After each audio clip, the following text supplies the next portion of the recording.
One of the biggest lessons I had to learn was that consistency trumps all, trumps hard work, trumps talent. It's one of the hardest things to obtain.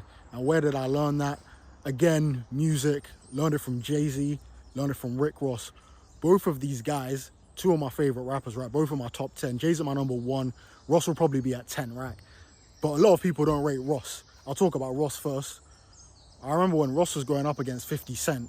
Obviously, look, 50 Cent's got massive albums, especially the first two.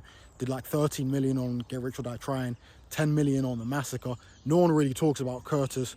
No one really talks about Before I Self-Destruct, right? He was going up against Ross. He sold so many more records than Ross.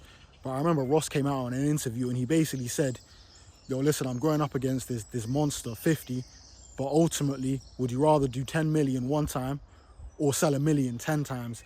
Now, he was trying to basically say that 50's only got one big album. He's got two big albums, but I get what he was saying. He's like, yo, I'd rather just be consistent. And that's what Ross did. You think about it, Port of Miami, great album. Triller was a good album. Deeper Than Rap, Teflon Don, Mastermind, Rather You Than Me, like all these albums. God Forgives I Don't, all great albums. None of them under a 7 out of 10. This guy was super consistent, and I think that in life, trying to be consistent is so difficult. Trying to get up every single day, go for a walk, go to the gym, record these videos, upload the videos is difficult, man. So I value that consistency that he's got. The same with Jay-Z. Jay-Z, I think he's got like 13 studio albums. The guy, if you go through year by year of hip-hop, this guy was never actually really number one. But because of his consistency, he's my number one. And a lot of other people also acknowledge that he was never number one in any year. But because he's so consistent, he's the best.